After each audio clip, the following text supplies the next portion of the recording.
Shabbat Shalom, boa noite a todos. Hoje eu vim trazer o assunto do jejum do dia 17 de Tammuz para os irmãos, para ensiná-los a respeito desse jejum, o que significa, o porquê disso, e o que temos que fazer e por que temos que jejuar neste dia. O dia 17 do mês de Tammuz, né, foi justamente 40 dias após da entrega da Torá, que foi no dia 6 de Sivan. No outro dia, Moshe sobe novamente ao monte, porque Moshe precisa pegar, né, toda a Torá, não apenas os 10 pronúncias, mas toda a Torá, né, escrever toda a Torá, e ele passa esse período de 40 dias escrevendo, 40 dias e 40 noites. Ele passa no monte com o Eterno.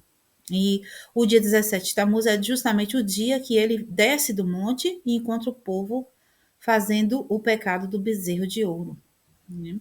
Então, essa data é marcada por esse pecado terrível, e por conta disso, nós jejuamos nesse dia. Eu vou contar aqui com mais detalhes para os irmãos compreender. Então, no dia 7 de Sivan, depois da outorga da Torá, Moshe voltou a subir no monte para aprender do Todo-Poderoso os princípios gerais, detalhes e inferências da Torá, para receber as tábuas da lei. Antes de subir, Moshe disse ao povo: Transcorridos 40 dias do início da sexta hora, eu voltarei e trarei para vocês a Torá. O povo considerou que no dia da sua subida devia ser contado como o primeiro dos 40 dias, cada dia equivalendo a um total de 24 horas. O dia da sua subida foi, portanto, no, o dia da sua subida foi, portanto, contado como um dia parcial. Consequentemente, devia-se esperar pelo retorno no dia de 17 de Tammuz. Acontece que no dia 16 de Tammuz, o Satã surgiu, trazendo escuridão e confusão, impedindo os israelitas de determinar o horário do dia. E perguntou-lhes: Cadê o vosso mestre Moshe? Eles responderam: Ele subiu ao céu. Então Satã disse: A sexta hora já chegou. Ou seja, ele já devia ter voltado. Mas não lhe deram atenção. Ele morreu, mas não lhe deram atenção. Então ele mostrou a todos a imagem do leito de morte. Isso está escrito no Talmud Shabbat 89a. A fé que eles tinham depositado em Moshe e em cada palavra sua era muito maior do que a fé que um homem normalmente deposita em algo que vê ou conhece. Assim, quando algo dito por Moshe apareceu não se concretizar, eles sentiram como se o céu e a terra tivessem colapsado. E o povo judeu perdeu o controle de seus sentidos. A intensidade do apego que tinham por Moshe, o homem de Deus, era tão grande que eles não conseguiam ficar nem mesmo uma hora sem ele. Foi então que eles se dirigiram a Arão, confusos e perdidos, e exigiram dele, está escrito em Shemot 32:1, Êxodo 32:1, faz-nos um Deus que ande diante de nós, porque a este Moshe não sabemos o que lhe aconteceu. Olha o perigo que é a pessoa endeusar o ser humano, né? Nós sabemos que as religiões fazem isso. Então, eles focam no homem como se aquele homem fosse, dele viesse as coisas, dele viesse a, a divindade. Nós não podemos fazer isso. Por quê? Porque os homens, é óbvio que se é ungido do Eterno, vai nos trazer bênçãos, brachot, sim. Mas acontece que o homem ele está sujeito a falhas, né? Moshe, no caso aqui não foi uma falha de Moshe, mas foi uma trama de Satã. E o povo, como estava tão apegado a uma figura física, porque se eles não tivessem apegado à figura física de Moshe, se Moshe tivesse morrido de verdade, se Moshe tivesse se atrasado de verdade, eles iam conseguir continuar seguindo as leis de Deus, a vontade de Deus, porque independente de Moshe estar vivo ou estar morto, né? O que importaria seria o invisível, o eterno, né? Então, isso é bom para a gente poder começar a perceber que nossa confiança tem que estar no eterno, na sua palavra. Claro que as pessoas que ele usa, né, o tzadik, o Mashiach, são pessoas que nós possamos nos espelhar e nós podemos aprender com eles, sim, mas nossa fé plena, nossa confiança, nosso apego tem que ser com o eterno. Como o povo inteiro que avistar a Deus e ouvira falar foi capaz de se voltar tão rapidamente para a idolatria? Como é possível que todo o povo tenha se voltado para cometer uma transgressão, sem ficar dividido em diferentes grupos com diferentes pontos de vista? E como foi que nenhum membro da tribo de Levi se sentiu atraído para adorar um Deus falso? Onde estava Nachshon, filho de Abinadab, e os seus companheiros? Onde estavam 70 anciãos, dos quais Deus mais tarde concedeu o Espírito Divino? Onde estava Caleb, Uri e Betsalel e outras pessoas completamente justas? É possível que todos tenham sido vítimas desse pecado? O que ocorreu pode ser entendido da maneira seguinte: Deus purificou as almas de todos os judeus como preparação para o recebimento da Torá, e assim eles aceitaram a Torá, como se fossem um só homem, dotados de um só coração. Mas Deus nos livre de achar que na fabricação do bezerro de ouro todos estavam unidos. De fato, eles ficaram divididos em muitos grupos diferentes. Quando eles se dirigiram a Arão e exigiram dele: faz-nos deuses, quase todos tinham em mente o bem. Embora ninguém soubesse o que Arão acabaria fazendo, todos queriam participar, para que, através daqueles atos, todos emergissem de um poder equivalente ao de Moshe, que ande diante de nós. Quando o bezerro surgiu, como resultado da feitiçaria daqueles que estavam mergulhados na idolatria, as diferenças de opinião vieram à tona. Aos poucos, dentre eles que tinham sido praticantes fervorosos de idolatria, retomaram instantaneamente as suas antigas práticas pagãs. Eles foram advertidos, mas não se intimidaram. Outros, mais numerosos que esse primeiro grupo, mantinham um leve vestígio da inclinação anterior de servir os ídolos, pois o desejo de praticar cultos pagãos não tinha sido erradicado completamente de dentro deles. Mas o efeito imponente da revelação do Monte Sinai e as maravilhas presenciadas anteriormente tinham sublimado temporariamente essa inclinação. Agora essa antiga inclinação foi reativada, e eles ficaram assistindo com alegria aos outros adorarem o ídolo.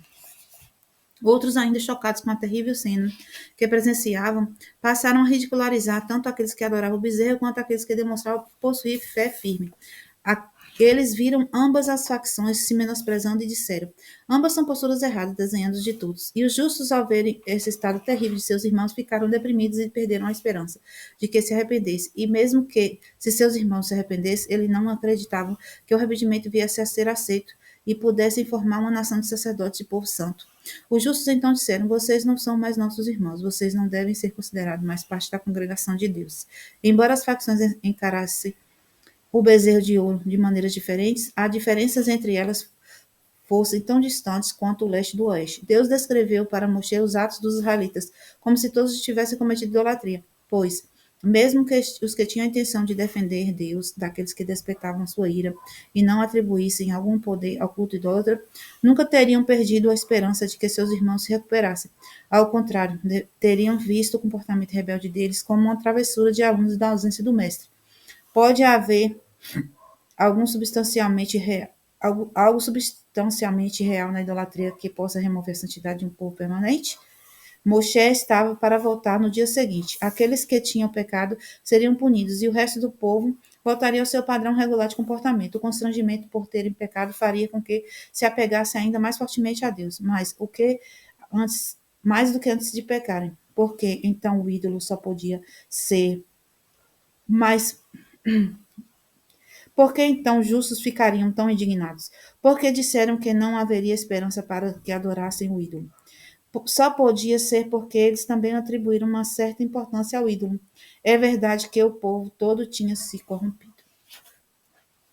De fato, quando Moshe desceu da montanha, no dia seguinte proclamou, em Êxodo 32, 26, quem teme ao Eterno, venha comigo. E só a tribo de Levi se apresentou. Os membros dessa tribo defendiam os justos das outras tribos, por serem completamente desobedientes a Moshe, estando prontos a segui-lo, mesmo se ele dissesse que a direita fosse esquerda e a esquerda fosse direita.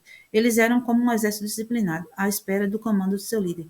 Já os justos das demais tribos levantaram dúvidas quanto a Moshe, o que equivaleu a levantar dúvidas contra o próprio Deus. Essa não era uma atitude apropriada para um povo que tinha estado no pé do Monte Sinai, para um povo diante do qual os céus e firmamentos tinham sido abertos, mostrando como não há um outro fora dele. Deuteronômio 4, 35.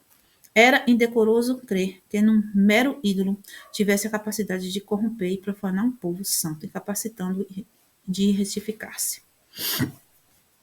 O que fez Moshe imputou castigos aos que tinham pecado intencionalmente, aqueles que tinham adorado o ídolo intencionalmente e que foram advertidos previamente de que, agindo assim, ficariam passíveis de pena de morte. Foram condenados a morrer pela espada, sentença que a Torá confere aos moradores de uma cidade que adora ídolos. Aqueles que foram vistos adorando o ídolo, sem terem sido advertidos previamente quanto à pena, foram condenados a morrer por uma peste enviada por Deus. Aqueles que adoraram o ídolo na ausência de testemunhas e não receberam nenhuma advertência prévia, foram examinados pelas águas ministradas de uma mulher soltar, e os estômagos deles incharam e explodiram, matando-os. A maior parte do povo sobreviveu ilesa, permanecendo unida a Deus. Vemos assim que, após a experiência tão magnífica ao pé do Monte Sinai, não há força no mundo capaz de eliminar o âmago do povo de Israel e sua santidade inerente. Na realidade, apenas uma pequena minoria do povo fez adoração ao ídolo, ao bezerro de ouro. Quando os israelitas deixaram Mitzrayim, o versículo de Números 11, 21, afirma que somavam 600 mil homens de pé. Quando as moedas de meio século doadas no tabernáculo foram contadas 3 meses após o episódio do bezerro de ouro, o número de israelitas tinha crescido de 603.350 pessoas. Assim, o número de pessoas mortas devido ao episódio de bezerro de ouro foi menor do que o número de homens que atingiram a idade de 20 anos, entre Nissan, quando saiu do Egito, e Tishrei, quando o censo dos meios séculos foi realizado. A quebra das tábuas. Quando Deus entregou as tábuas a Moshe, elas suportavam seu próprio peso. Mas quando Moshe, ao descer do monte Sinai e ao se aproximar do acampamento hebreu, deparou-se com a cena do povo venerando o bezerro de ouro, as letras se separaram das tábuas e saíram voando, e as tábuas ficaram muito pesadas. Imediatamente, o furor de Moshe acendeu-se e ele jogou de suas mãos as tábuas. Êxodo 32, 19. Midrash Tanhumá Kitzá. Como as tábuas foram quebradas? Quando Moshe subiu para recebê-las, ao descer, ele estava tomado por uma alegria intensa, mas quando viu que os israelitas tinham pecado, ele pensou, ao integrar as tábuas para eles, eu os obrigarei ao cumprimento das mitzvot e os sujeitarei à pena de morte, uma vez que nelas consta, não terás outros deuses. Ele então deu meia volta, retornando para o Sinai. Vendo que Moshe retornava, os anciãos correram e o alcançaram. Tentaram puxar as tábuas da mão dele. Ele as agarrava com força, mas a força de Moshe era muito maior do que a de todos os 70 anciãos juntos, conforme o versículo de Deuteronômio 34, 12, declara a mão forte. Moshe olhou para as tábuas e viu que as letras saindo delas, voando para o céu. E foi então que as tábuas ficaram extremamente pesadas, caíram de suas mãos e se quebraram. A que isso pode ser comparado a um rei que desposou uma mulher, escreveu a Ketubá, contrato matrimonial, deixando-a nas mãos de um criado. Posteriormente, começaram a circular boatos difamatórios acerca da fidelidade dela. O que fez o criado? Rasgou imediatamente a Ketubá, dizendo: é preferível que a mulher de vossa majestade seja julgada como uma mulher solteira e não como uma mulher casada. O mesmo fez Moshe, ele pensou: se eu não quebrar as tábuas, o povo de Israel deixará de existir, conforme o versículo de Êxodo 22, 19. Declara: aquele que sacrificar aos deuses será morto. O que fez ele então? Quebrou-as, disse para Deus. Eles não sabiam o que constavam nelas. Shemot Rabá 46, 1. Moshe, ele protegia o povo de Israel. Moshe era um ungido, um Mashiach. Assim como Yeshua protegeu o seu povo, né? Moshe também tinha essa mesma postura. Uma oportunidade para quem busca o arrependimento. Ao longo de toda a história, a geração que teve menos probabilidade de cometer tamanha transgressão foi justamente aquela que é a mais ilustre de todos os tempos, cheia de conhecimento de Deus. O mesmo pode ser dito em relação às demais transgressões cometidas, como o envio de espiões, as queixas contra Deus e a revolta de Korah e seu bando. Porque então Deus vê o futuro e enxerga todas as gerações, fez com que essa geração ilustre se tornasse culpada pelo cometimento de transações tão graves. A resposta é que tudo tem uma finalidade de ensinar o caminho de arrependimento. Israel acabara de converter em nação. Desde o início, a presença divina morou no meio do povo. Comiam-se pão caído do céu, bebia-se água de uma fonte que jorrava por milagre. O povo acampava de acordo com suas respectivas bandeiras, envolto em nuvens de glória, sob a liderança de Moshe e Aharon. Mas o caminho que eles tinham pela frente era excessivamente longo e se estenderia por milhares de anos. Era também extraordinariamente perigoso, repleto de testes de pobreza e riqueza, de servidão e liberdade. Haveriam numerosas armadilhas pelo caminho, nas quais os hebreus poderiam tropeçar e pecar, revelando-se e agindo de forma errada. Para que eles jamais viessem a dizer: nós mergulhamos no pecado e o caminho para o arrependimento ficou bloqueado diante de nós, estamos perdidos para sempre. Deus ensinou a eles e a todas as gerações subsequentes o caminho do retorno até ele. Mesmo quando estão espalhados nos cantos mais remotos do mundo, Deus os traria de volta a ele, conforme as palavras do versículo de Neemias 1:9. Mas se retornares a mim, voltares a cumprir os meus mandamentos, ainda que vossos dispersos estejam nos mais remotos confins dos céus, eu de lá os trarei e os reunirei num lugar que elegi para a morada do meu nome. Nenhuma geração cometeria um pecado mais grave do que a geração que viveu no deserto. Mas mesmo assim, Deus fez retornar, transformando-se em sua herança. Talmud Avodah Zarah 4b conta. O Rabi Yehoshua ben Levi disse: O povo de Israel fez o bezerro de ouro só para dar uma oportunidade aos que querem se arrepender, conforme o versículo de Deuteronômio 5:26 declara: Quem dera se eles tivessem tal coração para que me temessem e guardassem todos os meus mandamentos todos os dias, para que bens fosse a eles os seus filhos para sempre. Então, às vezes a gente fica pensando assim, esse pessoal tão elevado, esse pessoal que vivia vendo Deus, vendo os milagres de Deus, porque eles erravam tanto, por que acontecia tanto erro?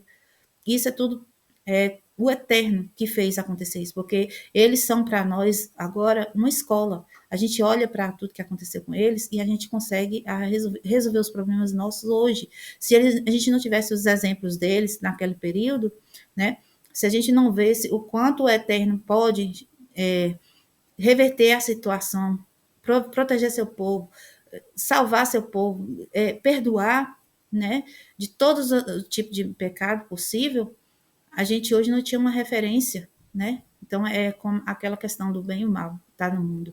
Por que que existe o bem e o mal no mundo? Para que possamos ter uma referência de caminho, de escolha, né? Assim é essa questão do povo de Israel no deserto. Toda aquela história contada é para que hoje nós tenhamos referência. Referência de quê? De Techuvá, de todos os pecados possíveis que eles cometeram, né? E que eles conseguiram também retificar.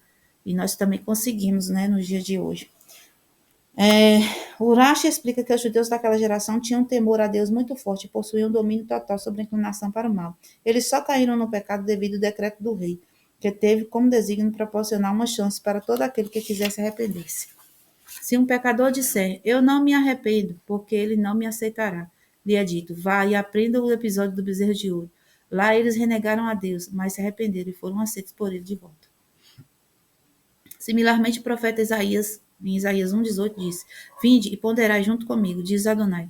Ainda que vossos pecados sejam rubros como o escarlate, eles se tornarão brancos como a neve. É dessa maneira que a má inclinação age. Primeiro ela seduz o homem para pecar. Em seguida, quando vê que ele está mergulhado no pecado e procura arrepender-se, ela diz: Que sentido pode ter o seu arrependimento? Ele não será aceito. Refutando esse argumento, o profeta declara para o povo: Ainda que vossos pecados sejam rubros como o escarlate, eles se tornarão brancos como a neve. Então, hoje, a gente pode vir, né? Ou já fizemos, né? Antes de começar a nossa techuvá, pecados horríveis, né? Equivalentes aos pecados do povo no deserto. Mas nós temos que entender que nós temos um caminho de volta. Nós temos uma techuvá, nós temos o perdão do Eterno. Se nós fazermos o caminho correto, se voltarmos aos mandamentos do Eterno, né? Nós podemos estar aqui no Brasil, em qualquer lugar, desterrados, o Eterno vai nos levar de volta para casa.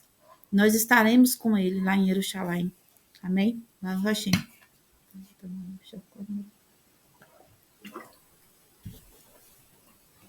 Amém. Então, eu vou seguir aqui para as leis do jejum, né? Então, o que é jejum? Jejum é abster-se de comida e água por um período de um dia, né? E o jejum, o que o jejum faz? O jejum purifica. Por quê? Porque o jejum, ele vai afligir a alma. O que segura a alma da gente no corpo, o que faz o corpo grudar a alma é o quê? É a vitalidade. O que tira a vitalidade do corpo? Se eu paro de me alimentar o meu corpo, eu diminuo a vitalidade do meu corpo, vou diminuindo até ele morre. Quando ele morre, ele descola a alma. Então, essa separação do corpo com a alma, isso faz a alma sofrer. Então, a alma que peca, né? Ela, ela fazendo um haverá, ela, vamos colocar assim, que ela faz o mal à divindade, ela faz um sofrimento, ela gera um sofrimento no mundo espiritual. Então, como é que vai fazer uma retificação? Fazendo com que essa alma sofra também, né? Então, a morte, né, seria o castigo para vários pecados.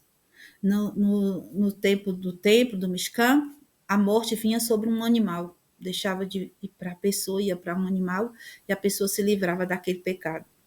Né? Hoje não temos o Mishkan, temos o Mashiach, claro, Ben David Yeshua. Mas mesmo assim, nós não podemos ficar pecando desvaradamente, porque Mashiach um dia morreu. Não existe isso. A morte de Mashiach é expiação. O que é expiação? Expiação é cobertura. Cobertura de pecado. Então, esse pecado coberto, ele tem que ser perdoado ainda.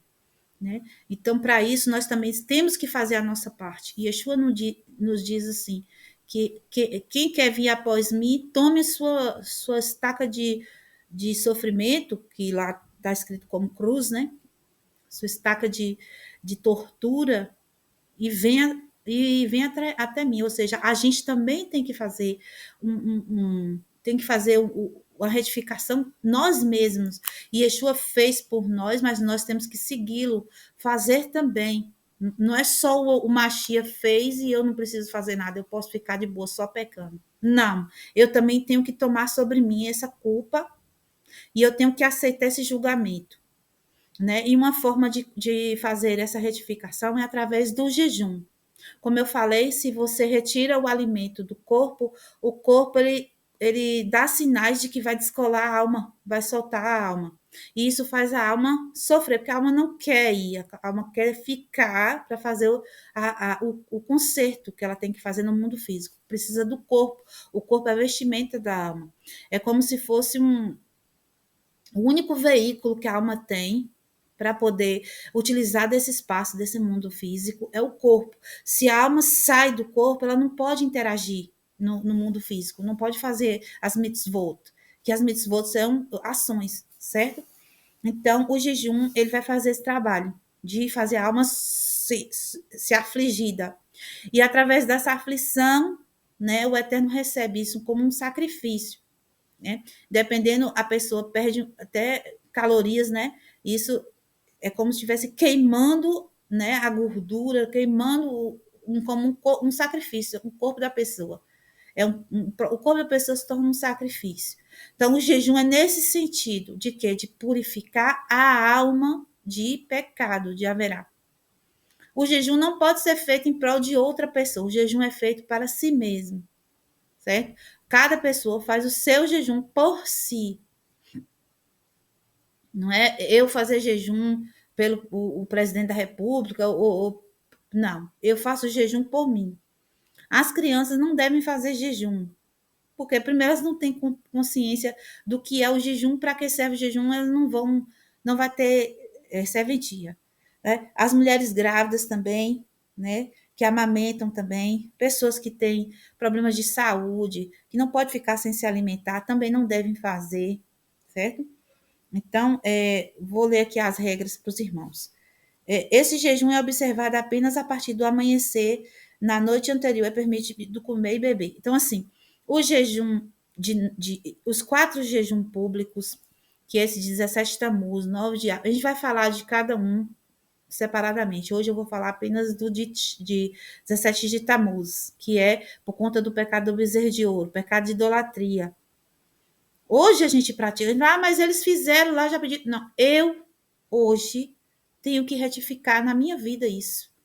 Porque idolatria não é só se prostrar diante de um bezerro, não.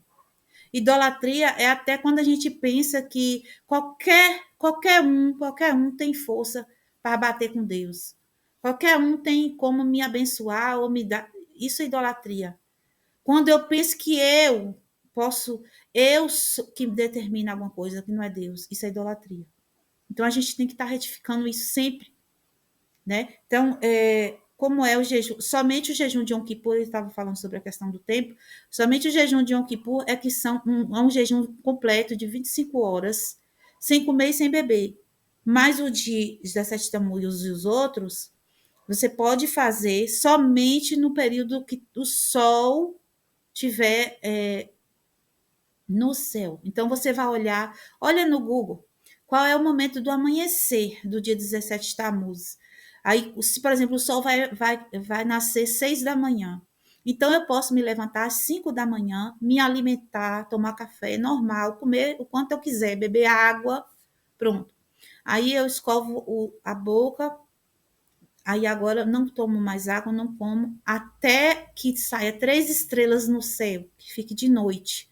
Aí eu posso novamente tomar água, me alimentar, certo? Essa é a regra do jejum. Jejum não é metade do dia, não vale. Jejum não é só de comida, não vale. Jejum não é só de, só café, não é jejum. Esse jejum é tirar tudo. Quem tiver doente não precisa jejuar, mesmo se a doença não envolver risco de vida. Mulheres grávidas, mães que amamentam, se acharem difícil jejuar, também são isentas da obrigação. Mas vale notar que mesmo quem estiver liberado da obrigação de não jejuar, não deve comer e beber em excesso, de maneira prazerosa, mas apenas em volume adequado às suas necessidades. Menores também são dispensados do jejum. Se forem maduros o suficiente para compreender o conceito do luto, eles deverão ser treinados para comer apenas alimentos simples, de acordo com suas necessidades. Embora seja permitido lavar e untar o corpo, olha só, isso aqui também é importante. Porque no jejum, o jejum de 9 de Av, por exemplo, a gente não pode tomar banho no período do jejum, que é o período do sol. Por quê? Porque a água traz prazer, né? A gente pode pôr água na boca lá durante o banho e aí quebrar o jejum, certo? Também a questão do dia do o Yom Kippur. Yom Kippur não pode. Até Netilat Yadá em Yom Kippur, a gente tem que fazer só na pontinha dos dedos, para não tocar muito em água. Yom Kippur, depois a gente vai falar que é, né, no mês de Tishrei, mais para frente um pouquinho, certo? Então, continuando aqui.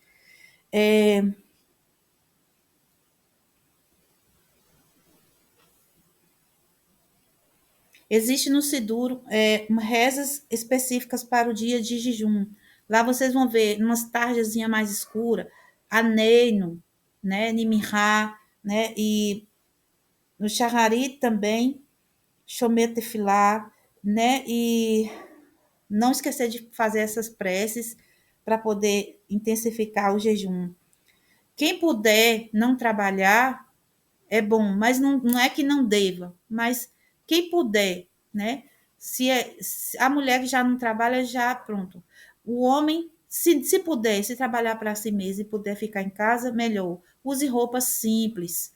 Vamos tirar os adornos, certo? No dia de jejum, se puder colocar uma roupa bem simples, melhor, né? Não precisa ficar sem sapato, sem usar sapato, mas é bom não exagerar, não usar maquiagem as mulheres, não exagerar em perfume, né? Essa coisa de que dá muito prazer. É para a pessoa sentir aflição na alma e não, entendeu? É porque tem que ficar o pensamento de arrependimento do que fez.